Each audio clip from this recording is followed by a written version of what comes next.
wala de manque de concentration lan lañ mën a jàng ci loolu yëpp yow naka nga koy analyser déjà par rapport ak ce qui s'est passé est-ce que tu penses aujourd'hui que le gouvernement wala l'État du Sénégal est derrière tout ça? L'État du Sénégal am na ci une très grande part de responsabilité ci pëccëxoo bi nga xam ne moo am. Bonne part de responsabilité. ci dinaa si ñëw léegi. mais dama bëgg a wax Zator ne ko rek. boo fekkente ne da nga nekk ci coalition il faut donner du respect en même temps aux autres coalitions le fait de dire que ne benn coalition moo fi am je crois que loolu boo ko waxee aussi da ngay nax sa bopp xam nga ne il y a d'autres coalitions quand même qui sont en face de Benno Bokk Yaakaar. Tu es de l'opposition. Non d'accord waaw mais bàyyi mooy aussi. non tu es chroniqueur. tu es chroniqueur non tu dois rester au milieu. tu es chroniqueur yow yaa ngi koy def. waaw mais parce que tu es non chroniqueur. waaw d'accord mais da ngay bàyyi ba ma pare. non du ma la bàyyi ba nga pare. tu es chroniqueur tu restes au milieu. Je n'accepterai pas que tu sois là à me répondre. Pas du tout. Parce que waxuma ak yow. Tu as fini? J'ai pas fini. Boo commencé waatee ma commencé. Il faut respecter parce que on est dans un jeu démocratique, il faut respecter les acteurs du jeu démocratique. Loolu moom c'est clair. Et li may wax nii dans ton subconscient en réalité c'est ce que vous voulez. C'est-à-dire vous voulez faire le match seul. Loolu may wax bi aussi. Et dans chaque élection gis nañ ne chaque fois que Macky Sall il choisit toujours ses adversaires. mu nekk dernière élection bi nga xamante ne moom lañ def. j'aimerais bien que tu me dises yow ban parti nga bokk ban carte nga jël. parce que finalement tu es opposant. waaw d'accord je suis opposant. je crois maintenant c'est clair. oui c'est très clair oui tu es opposant voilà. merci c'est clair voilà qui est clair. maintenant laisse-moi développer nag. voilà donc je disais que on a instauré le parrainage. des candidats ont été éliminés. Moussa am na lu mu wax léegi effectivement on a activé la machine judiciaire. On a éliminé encore des candidats te loolu je crois que loolu il faut avoir l'honnêteté aussi de le dire loolu moo fi am élection yi ñu nekk nii amul parrainage mais rigueur bi nga xamante ne moom la ñuy gis au niveau de certaines préfectures ça ne s'explique pas moi je crois que dans un jeu démocratique il faut plus de l'inclusion que de l'exclusion il y a de ces choses yoo xam ne quand même il faut avoir de la souplesse pour war ko mën a accepter mais ce qui s'est passé je reviens sur le cas de ce qui s'est passé à Matam ce qui s'est passé à Matam c'est insolite et loolu tey ñi nga xam ne ñoom dañu seen liste dafa foreclose mais ci lan lañ ko teg un mandataire qui fuit et qui va dans le camp de quelqu'un qui se trouve dans la majorité présidentielle ñu fekk ko fa soupçonné de corruption ñu fekk waa ji avec les documents de l'opposition et on déclare la liste de cette opposition là la liste foreclose et le gars là ñu bàyyi ko muy plastronné comme ça et on dit que on est dans une démocratie non c'est pas sérieux quand même il faut qu'on respecte il faut qu'on respecte j'ai dit les Sénégalais mu dem tëddi na ngay am la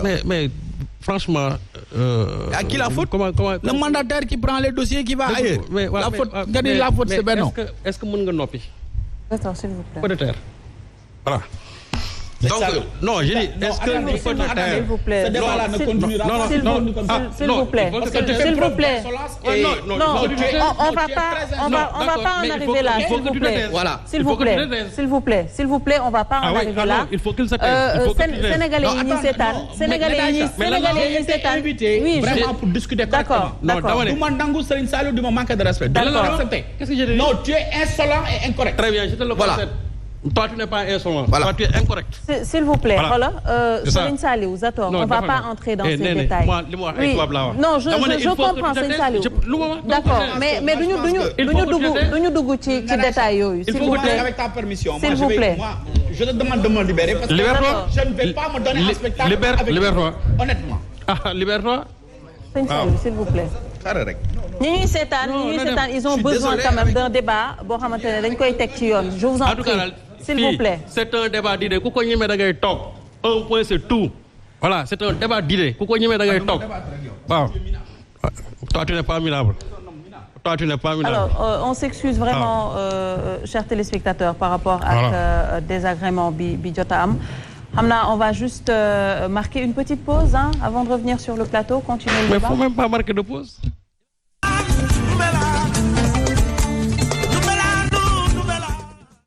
Alors de retour sur le plateau de Ndoumbelane xam naa lii mooy charme Ndoumbelane day tàng tuuti mais on finit toujours par se retrouver di continuer le débat di calmer un peu les ardeurs Cheikh di la jox rek nga jéem a indiwaat sëñ Saliou ak Zator non ñoom ñaar ñoom samay grand lañ mais du si ñàkk parce que le charme de la démocratie c'est la contradiction et ñoom ñaar ñëpp pour dellu si waat nañ à de bons sentiments. C'est tout ce qu'on demande. Oui. Alors j'ai souri parce que dañu teg rek ñu bind Ndoumbelane ma ne nag politique Sénégal mooy Ndoumbelane parce que xam nga pour avoir une démocratie il faut des démocrates.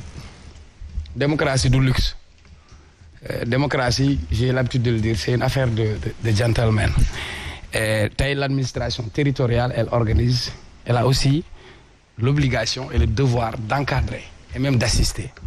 Et sur ce bëriwul lu mu koy def mais je cite en exemple le sous-préfet de Pikine Dagoudane Oumar Sagna je l'ai vu à l'œuvre xam naa du ko sax yéeg parce que keroog si dépôt liste yi da nga koy gis mu ne la bu ma toppee rigueur trop dina bëri liste yu bëri day am jafe-jafe mais comme si gis dina la woo wax la lii mooy day dem sax ci biti di wër nit yi yoon ni policier ne lemal woo mandataire tel kaay defal nii dugalal nii mais xam nga tey ak expérience électorale dañuy changer parité day am yenn saa nga gis ñoo xam ni seen liste peut-être tegale nañ ay góor wala sote nañ benn jigéen mais loolu yëpp il faut que ki koy def mu am indulgence parce que moom mooy organiser le jeu démocratique c'est ça l'a dit démocratie soxlawul exclusion mais on a besoin d'un processus inclusif surtout que c'est une politique boo xam ni le citoyen il est au cœur il doit être au cœur on doit permettre à tous les citoyens de participer mais déjà on a mis beaucoup de filtres d'abord lu jëm ci wàllu caution yi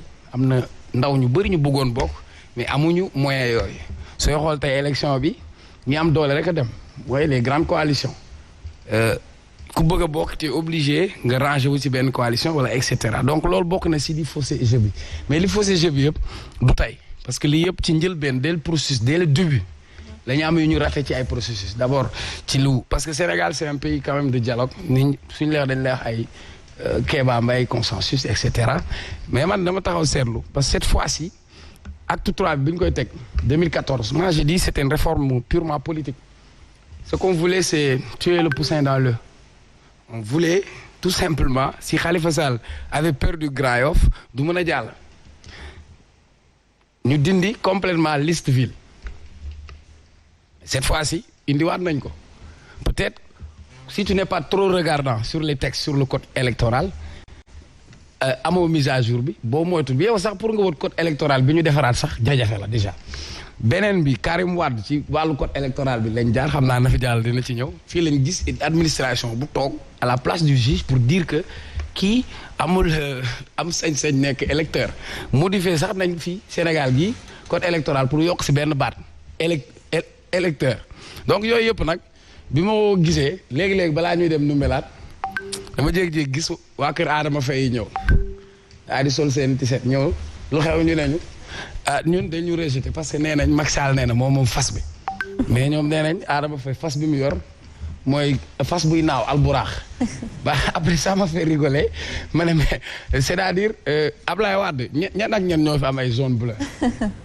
mais pour man am na de petits détails yoo xam ni waruñu ko accepter dans un jeu démocratique mais connaissant il faut ñu xam état d'esprit de Macky Sall c'est-à-dire yéen waa PDS yéen a ko joxoon ministre de l'intérieur yéen a ko joxoon muy gérer ay élection donc Macky lii Laurent Gbagbo doon wax on gagne ou on gagne c'est-à-dire Macky son problème pour moom une élection elle se gagne pas elle s'arrache donc il a ourdi son plan il a tout organisé sooy xool même sur les primo-votants nan la ñu tegee ay difficultés parce que booy yi boo amul extrait de naissance il faut nga am ko après nga dem ci police bi ñu ne la ngay wut carte d'identité ba pare ñu doog la enrôler loolu yëpp bokk na si loo xamante ni mënoon nañ toog tous les acteurs ñu toog waxtaanee ko mais malheureusement egguñu foofu xam nga nag lu nuyoo ca ndoxaan nga te réglé wuñ ko dana feeñ ca sëy ba maintenant beneen bi aussi nañu ko wax si élection yi bëri na ñoo xam ne ñu bëri comme il l'a dit par inexpérience wala maturité wala et cetera loolu yëpp man du ma ko juger parce que pour man li ma jàpp